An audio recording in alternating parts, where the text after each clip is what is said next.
I choose not to even call them goons.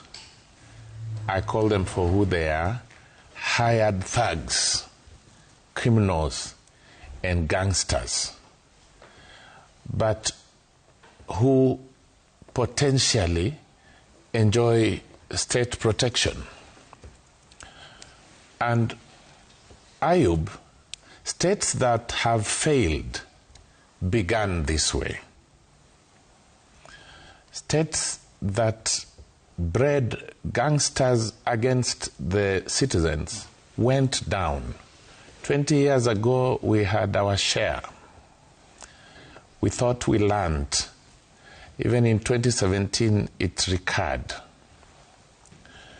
The Kofi Annan Foundation now says we have passed 80% probability of another round of violence. The curious question to ask is, where is the government? Because these young people have made every state, every section of the country unsafe. You saw the attack on the Witima Church in Nyeri. You saw the attack on the senator in Kisumu. You saw the attack at All Saints Cathedral. You have seen Ol Kalou. You saw Kisumu, Nyahururu. And you wonder, why is it not being brought to stop? Okay. The fear is that the citizen is almost thinking they are on their own, because those who are supposed to protect us, the cabinet secretary, appears to only believe every trouble comes from a bad omen called Gachagua, because that's what the cabinet secretary has spoken about consistently in the past nearly 4 weeks. He told us the goons, the thugs in Kisumu went across border. We know there exists the mutual legal assistance relationship between Kenya and its partners. Why is it not working? Why was Besigye brought from here, moved from here back to his country? Why is it not possible for us to return ours? You have a principal secretary for security who appears to be the government delivery unit's blogger. All his tweets are about stadia and affordable housing and rivers and roads all over. Political leaders are on a frenzy of empowerment programs. Someone wonders, are we building a country for 10 millionaires or 10 million beggars? And for me, which country is this? Who now do we want to wait to speak to us? Which country is this? It is too scary to imagine. Okay. Now, Nyandarua is not part of the poor countries in the country as per the data. If you look at the overall poverty index, Nyandarua County, where Ol Kalou sits, is ranked 36, meaning that 35 counties are poorer than Nyandarua. If you look at literacy level, the average is 86%. If you look at the age between 15 and 24, the literacy rate goes to 95%. So this is not a county that suffers from illiteracy. If you look at access to maternal health, access to maternal health care is 98%, and vaccination is 96% in Nyandarua. And at least every resident has access to a basic health center within 5 kilometers. Even when you look at the financial literacy, because money has been a big factor in this by-election, Ol Kalou and Nyandarua has one of the highest literacy level in terms of financial literacy in the country at 66.2%. So when you look at all those development indicators, it's interesting how then the voters became pawns in this game of money. But I think what is coming up and what is being reflected across the other by-elections that we've seen in recent, because not far from there, we had another by-election where now money became a big factor. One, it speaks to the level of illiteracy level, the level of household incomes in the country. The unemployment rate, I think we have a lot of data and evidence that, because why is it easy to mobilize people in such a short notice. It means that there are a lot of people who are idle, who have no legitimate jobs, who have no regular income. But also when you look at what has happened in Ol Kalou, the more rich the region is, the bribes become much higher. We know in many other regions, sometimes it's enough to get goons for 500. But we saw the bribes went to as high as 5,000 from the small indicators that we are getting. So that is speaking to probably what we are seeing and what we expect in the next coming general election. And from where I sit, we have been rewired back to YK92. I think that's one of the key things that is emerging here. If you look at the multi-party democracy, the first election in 1992, it was purely boiled down to issues of money and bribes. And we know the consequences of that, because if you look at key indicators like exchange rate, inflation, and all that, they became quite high. At one point, the government was borrowing money at 84.6% to mop up money that had been poured into the economy.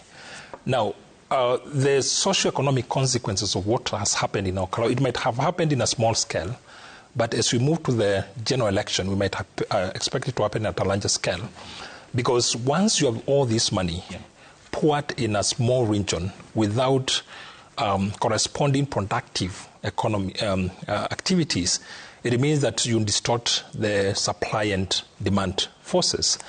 And we expect that money to be reflected in the inflation at the national level. What that means that everybody becomes poorer in terms of their purchasing power. So I think it's quite unfortunate that we've gone there. It's quite unfortunate that the election is no longer about ideologies. It's just about who was given what. And I think the fundamental question we need to ask ourselves is, can a good leader emerge from such a fraudulent process? I think it's not possible that we're going to get good representation from that, regardless of who wins, because of the process itself. This bad manners hasn't started today. Now, what we're witnessing is a slow descent into lawlessness. And the extent to which we move to that lawlessness is going to determine whether we're actually going to have a country in the next 12 months. You have also institutions such as NCAC, the civil society, the church, but then citizens and communities. Now, what is worrying here is the trend around elections for us moving towards vigilantism. Now, unfortunately, and I think Kenyans need to understand that, Kenya is ranked with South Africa, with Libya, with Nigeria, as countries, and South Sudan, as countries that are leading in vigilante groups. This is affecting not just the perception of Kenya in the world and in the region, but it's actually affecting the fortunes. You get less investments and less tourists because of those perceptions. But I think what the critical point I think to underscore here is this. The more you normalize vigilante justice and approach to politics, the more you lose control of a country. The more you make citizens immune to certain things. And therefore, there is going to be a likely probability for citizens beyond those who are being organized politically to take law into their hands. We have seen gangs and thugs, not on election day, stopping motorists and dropping them in broad daylight. And so, if we have to be serious as a country, and if we actually want to keep this project called Kenya together, we need to treat this as a national security emergency. Outside, we're going to lose control of this project, and we'll have no one to blame. Every report that's observing crisis around the world right now is pointing to the danger, yet it is within our means to actually control it. But it's going to take political will from across the aisle. I've learned something very critical, that it takes a lot of effort to build up investor confidence, and yet it just takes one political incident or one episode of political violence to absolutely shatter that confidence. And then building up that investor confidence becomes difficult again. In very practical terms, you're having people today who really wanted or want to invest in Kenya, but they're saying, let's wait until 2027 after the election. Why? Because they don't like the unpredictability. If we take a case study, for example, in 2007, when we had the post-election violence, the Kenyan market, the growth dropped from about 7.1% where it was. By 2028, we are looking at around 1.1%. I mean, that's how dramatic and drastic political and unpredictability and violence can be. But if we also look at the political economy of Goonism, because I think that's a new study that we need to start looking at in Kenya. Kenya is not the first one to experience violence around political episodes, but I think we are now getting much more mature as a democracy, as a regional leader, as a business hub, that we need to make sure that every election cycle doesn't come with dire consequences for the economy. Now, if I look at it from an economic perspective, Nairobi County alone is estimated to lose almost 11 billion shillings every single day when we shut down the city, basically. This affects small businesses. We know that Kenya is entirely run, 90% of the economy is run using small businesses. But then the cost of doing businesses go up. You have to think about extra security measures. Can your staff make it to work? Logistics, if you're moving goods, can the goods actually make it into town or not make it into town? So you have this ecosystem where political violence and unpredictability becomes very, very costly. The most expensive thing in doing business or in economics is unpredictability. Why? As a business owner, as an investment, you can try to predict tax, you can predict labor, you can predict the rest of them. But can you predict the level of impact that you have when you have political violence? Not so much. So I think as youth, we are feeling a lot of disillusionment. We are trying our best so that we learn, like I'm here to learn, on how to participate constructively in the economic space. But economics without political stability is a fallacy. We have had these episodes beginning 1992. All we hoped was that we had learned.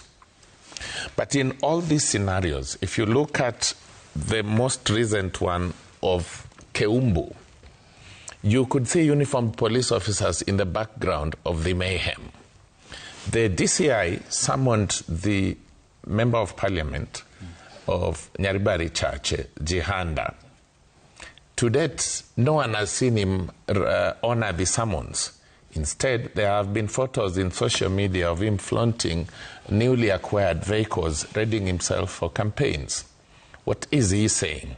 That I belong to the right side of the divide, so I am untouchable. And this is what brings, what again Dr. Kanenje said, that when the citizen gives up, they will begin to take the law in their own hands. Look at TISA's offices, that armed men have gone to offices of a civil society actor who should be a development partner. Good to see a young person like Sheila in Brussels now, going there to learn, representing our country. Should be impressive.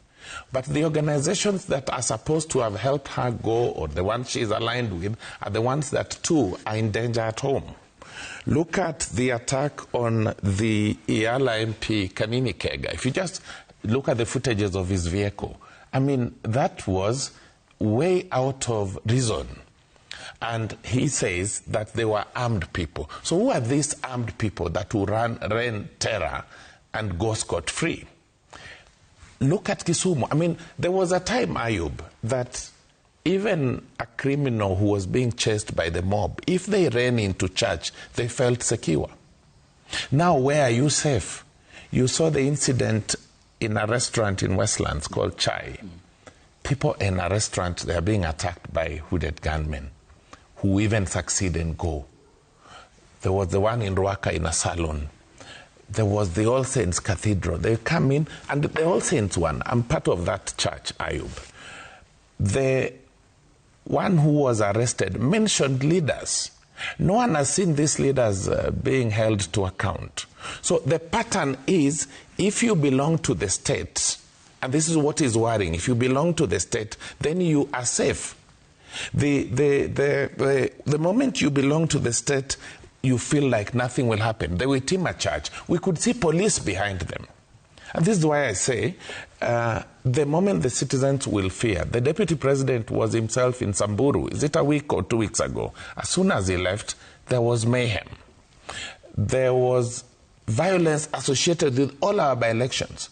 Ayub, just look at Malava. Very north. Malava, even the children were being tear gassed in a school bus all the way in Mbeere North.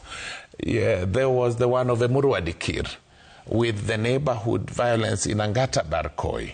Now, even the MCA election that was in Narok. So the point is, which side of these thugs think they are safe? Yes, we have them on both sides, but the ones who seem to have patronage of the state are the ones who are going nowhere. They have leaders, Ayub. They have leaders. Their leaders are not being held to account. I spoke to, and this is scary, I will protect the name, but a member of parliament who is a friend of mine from Nyanza had the audacity to tell me that, Eric, look, we will seal all media from accessing polling stations, and we will do what was done in 2007. I mean, and that brings me to now the issue of Ol Kalou, that we truly hope that IEBC will come to the aid of Kenyans. In the Maina Kiai case, the court says that the results declared at the polling station are final. But you have the chair of IBC saying things which run scary. How does this voter guarantee that the election will be free and fair if, for example, the general expectation is 2 police officers per polling station? When you purport to deploy 1,000, the original mindset is which one? Okay. We cannot be successful in treating a patient, then run the risk of becoming that patient ourselves. Because we do have the capacity, we've demonstrated out there, and we allowed it out there. Now, the trouble here for us is we're actually normalizing this from not just the by-elections. Look at what MCAs and those plan to run for parliament are actually planning. Many of them already hiring goons in preparation for an election. Now, there has to be an adult in the room who are going to say no. Yeah. And the first adult is actually government. Okay, it's government. Now, if you are, for instance, within the ruling party, you should not feel as if you have any privilege. And the law should also apply, of course, equally and fairly, because that perception to a citizen is also important. Number 2, frankly speaking, I have not seen NCIC call out these political actors as forcefully as they should. This is an institution was created, purposely to actually do that, name and shame, but also lead to a process of holding them to account. And so to the extent that the ones who are tasked with the responsibility of doing this, they're either sitting back or others are enjoying impunity because of the perception that they're going to be protected by the state, that thing should end. Because if we don't, we're going to lose the faith of our citizens, and that is the slippery slope in which we can go down and then we cannot come back. And we're not seeing this to be alarmist. Yeah. This is actually something that has consumed other countries, because when you support violence, ultimately you're going to be consumed by it. Yeah. Now, you look at what is happening now. What are the political actors doing? Number 1, they come and take you from your economic activity and give you an option of a free handout for that day. Because if you look at the daily incomes in the country, 5,000 is not little money for many people in the country. In Ol Kalou or in Nyandarua, the small scale income is high value. So these are people who are not idle per se. It's a county that is food secure in terms of access to food. But you see what the political actors are doing. They now go above where the people are in terms of what they are given. And that's why you see now the boats, the 5,000, the gas cookers and others, because now you cannot buy these people with 5,000. But then let's ask ourselves, how do then the political leaders achieve this? Number 1, and I think as Mongli have written about it critically, one is sometimes you destroy the institutions. You do not destroy institutions by abolishing them. Those in power put loyalists to be in charge of those institutions. And you expect, for example, if you look at the constitutional safeguards that were put in our constitution, the independent institutions that are supposed to enjoy constitutional power so that they can check the executive and the ability of president that we are trying to tame, they are silent. Or they are applying double standards when it comes to issues of misconduct in terms of the elections. So why are these institutions exercising those double standards? Probably because of their loyalties, meaning that they are not impartial in how they conduct their business, which is a constitutional business or mandate that has been given to them. And I think it's a sad situation looking at where we came from. By the time we were adopting the Constitution in 2010, the expectation was that we are going to put brakes on these activities. But in the last 10 or 15 years, we have seen a rewiring back to where we were. And I think it is also speaking about voter behavior. And sometimes it's also raising a lot of questions about then what is the role of the voter in this? If you look at some of the fairest elections that have ever been done, money was not a big factor. And I can go back to 2002. Now, those who remember that election, the opposition wing that eventually carried the day, the leaders, the key leaders around that were not pro-handout. And I think it's well documented in their records. These are leaders who will not come to a political rally and give handouts. But look at what has happened. The election and everything in Kenya now has been reduced to money. What this does is that it creates barriers of entry. For example, if you're an honest candidate and you are to participate in Ol Kalou, or you're an honest candidate without this illicit money, and you're going to the next election, then it means that you'll not be able to participate because of the cost of the election that has been created, because the voter, and I think this is where the opposition is also makes an error, where they tell people, go and collect them bribes, but use your head when you vote. Now, is the voter able to distinguish those two? Will they be able to distinguish good candidates in the election and the candidates who have the illicit money? I think this is playing into the garrulity of those who have reduced the election to money. And I think it's quite unfortunate that we're there. We know that the Kenyan middle class has been really bad at participating in elections and in their political participation. Of course, they will stay home. Then you'll have parents telling the young people, stay away from it and stay home. So what will happen eventually is that you'll have people electing the most violent leaders and not really the most competent leaders. And there's a danger to that, because then you have a cycle of electing who is the most violent versus who is the most competent. So we need to be very, very careful here. And I have to say, we have the Kenya Kwanza government in place now that has really been pushing for this better economic approach, and it's really making a lot of strides in terms of the African Business Summit that was hosted, in terms of going out and looking for investment. I think it would be very sad if we would let goonism or political violence come in the middle of a legacy that this very administration is trying to build. So we also have to have moments of self-reflection as a society and ask ourselves, what do we want? And we don't need to go to Haiti. I mean, it's good to think about Haiti, but we already had a Haiti in 2007 in Kenya. We are not wondering what would happen then. In 2007, again, if you just take another statistics, I mean, tourism fell from, and this was covering about 5% of the economy to 1% of the economy. So you had the roads, you had the hotels, you had the educated people who worked in the tourism industry, but you had no confidence at all. Nobody wanted to come to Kenya. So even before going out and looking at Haiti, we have to think about Kenya in 2007. We have seen it, we have been there, and we just have to make a resolution as a people that we don't want to go back there anymore. Okay. I watched a presser yesterday that brought together all manner of institutions. I would have expected IEBC on their own to just speak about their level of preparedness for Ol Kalou, tell the country how many polling stations exist in Ol Kalou, tell us the manner of distributing material, preparedness, and then have the Inspector General of Police on his own. The Constitution says he is independent. He takes instructions from nowhere. But what the Constitution says and his demeanor don't agree. Because when you now see the IG also appearing there, psychologically attempting to instill fear by saying, I have deployed 4 platoons of GSU, of anti-stock theft unit, of the Directorate of Criminal Investigations, there have been all manner of incidents in that Ol Kalou alone that would have required a proactive police system that was working independently. By now would have seen people in court. Instead, all we have seen is a driver of Kanini Kega charged for not having number plates on his vehicle, when the vehicle is totally a mess when you look at it.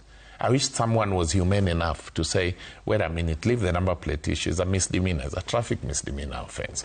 What about the people who were attacking this politician? This leader spoke from a hideout. We could all see that wasn't his house. That is the deficit of the public trust we are talking about. When you see Bishop Kefa Omai of NCAC saying we will prosecute, but he's speaking behind a background that is not the NCAC officers. When you see a commissioner from the Independent Police Oversight Authority appearing in that press, and you see an officer from EACC, I mean, it's all cosmetic, and it's unlikely to buy it. And this is why I have been consistent enough to say, when the citizens lose trust, who will they turn to?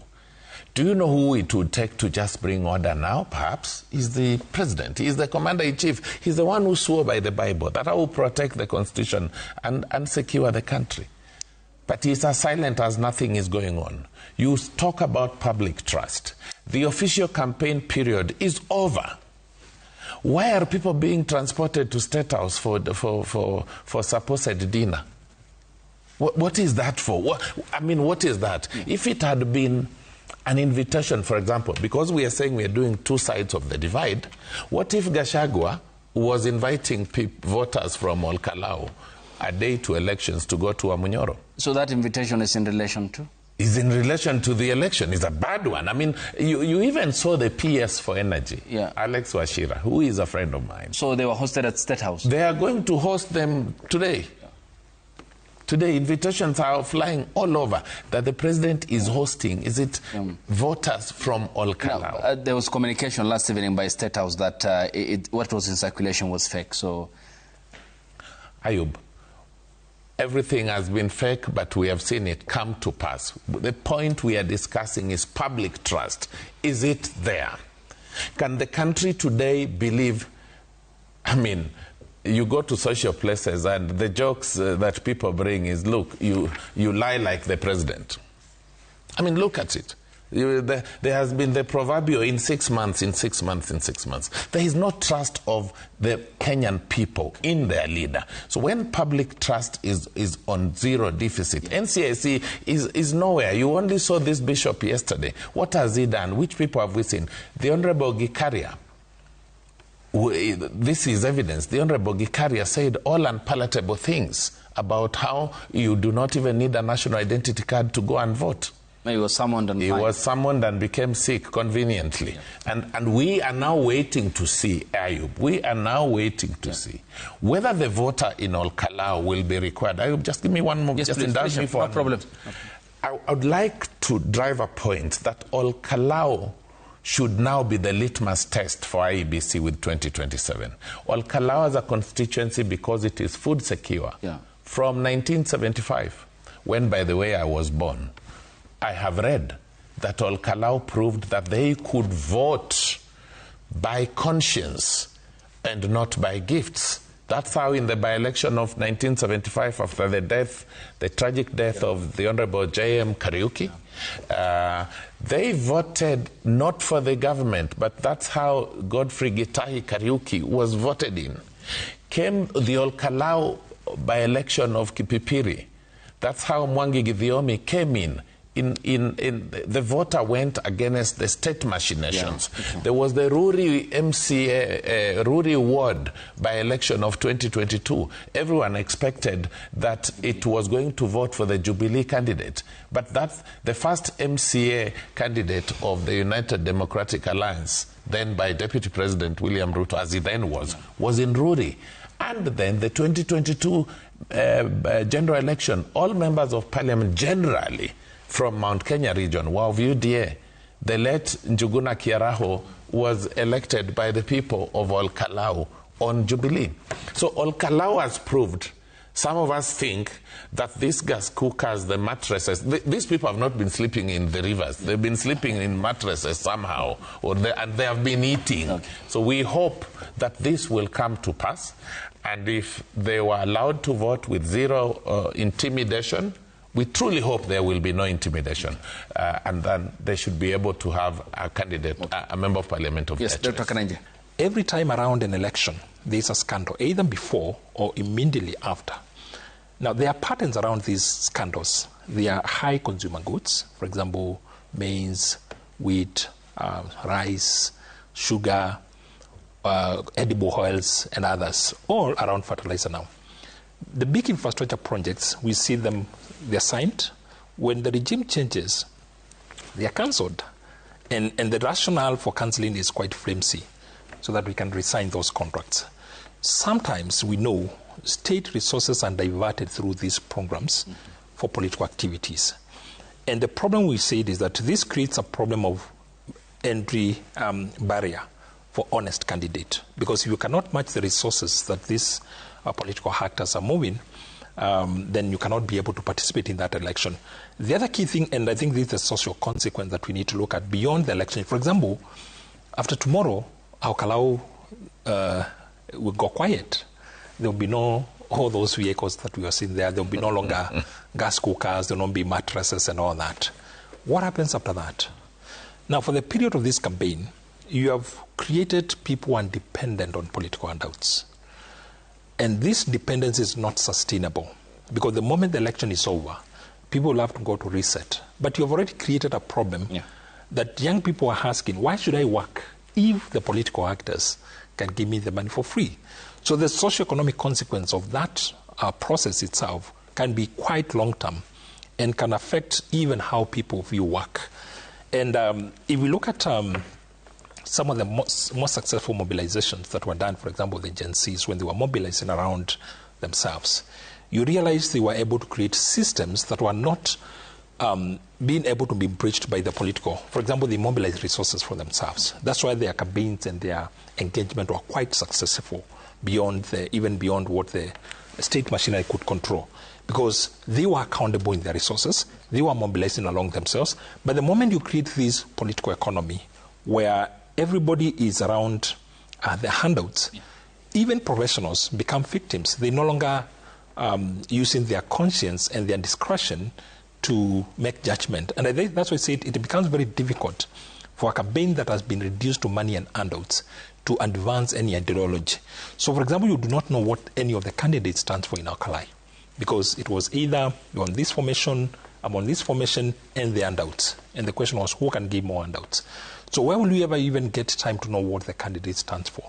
Where will we ever get the time to know what this political party stands for? Okay. I think we need to start seeing the long-term consequences.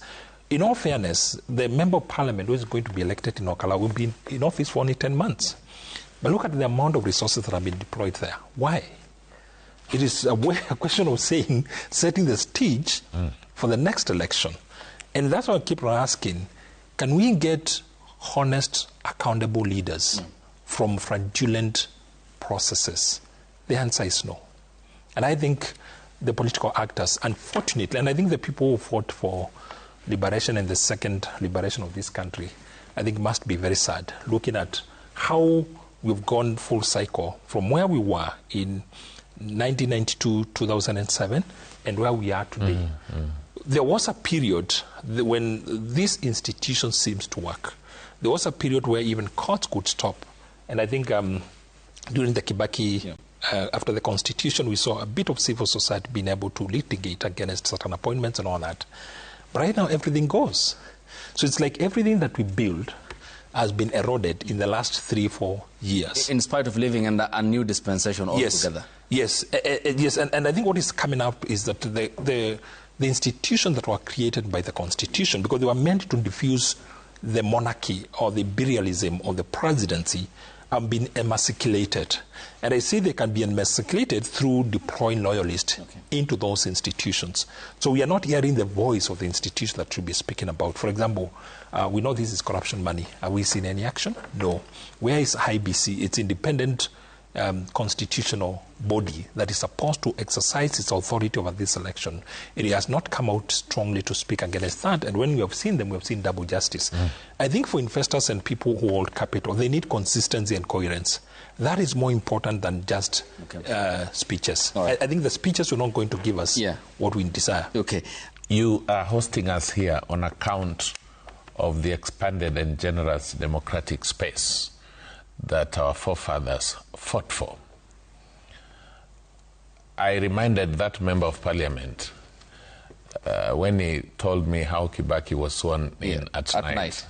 I reminded him that that was not our stations were shut down. Yes. So I told him we are now in the Constitution of Kenya 2010, which has generous constitutional safeguards.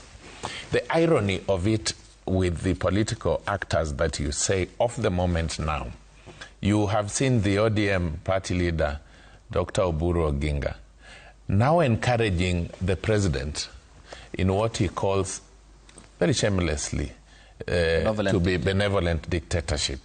I mean, remember, those are not the ideals for which his brother Raila Odinga, God bless his soul, fought for. Raila fought Moi all his life about democratic space and fought with Kibaki. That's what brought us to the Constitution of Kenya 2010. So we would like to see a country where independent institutions are allowed to operate on their own and devoid of external interference. Ayub, do you remember that DCJ Nancy Baraza was removed from office on account of just pinching a lady security, private security officer's nose? She was a sitting deputy chief justice and she went home. Does it also occur to you that in the same country, in the same constitutional dispensation, a PS is still in office, cooperating with investigators when a young man died in his car in his presence? See the irony of things? It is the same country where a magistrate can be shot while delivering justice in open court. What lapses did we go through with our security actors? When things happen like that and you do not hear about the government, and that's why I said that curiously, when the attack by these gangsters targets people who are perceived against the government says nothing. That's the time Murkomen says we had intelligence. They created it on their own. And no one speaks, completely, no one speaks. So that's not the country. I asked the other day in a show hosted by your brother that if even the Principal Secretary for Internal Security will be seen across the country with one mouth saying they are responsible for securing the country, but with another mouth chanting two-term slogans, I asked, who is the PS for those of us who think about one term?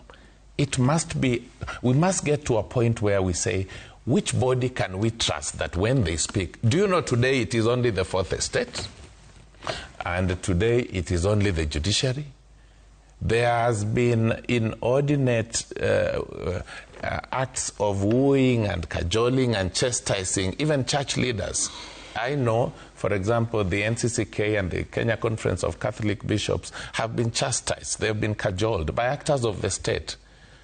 Thank God they have said no from sources that are impeccable to me. So I think what we must see, I came here, Ayub, deliberate to say that this is our country, and if we are not careful with it, if we do not say the truth, this country is likely to slip into the path of darkness, and we will just watch death caused by desperate political action, desperate endeavor to retain power against the will of the people. Because when you see, when for example you see a poll which says that the president's rating is 32%, it also tells you that 68% of Kenyans think he has gotten a D or an E, he has failed. Yeah, and some of us now think that the younger generation, the Sheila Olangs of this world, and the many of them who come, should then run away from crime. May I add that today, statistically, from the record, the security actors and the National Security Council and the security committees are aware, and they have statistics, that we have 300, thereabout, groups of gangsters. Actually, it's detailed in the Jukwaa Usalama report. Exactly. Now, they spent our money running around the country in choppers to only say now, you know, we have 300 of them. about 130 of these 300 domiciled in Nairobi, where you have the commander-in-chief, where you have his minister of security, where you have the IG, where you have the intelligence actors. So the question, Ayub, is we will get it right if independent constitutions, one, were left to work independently.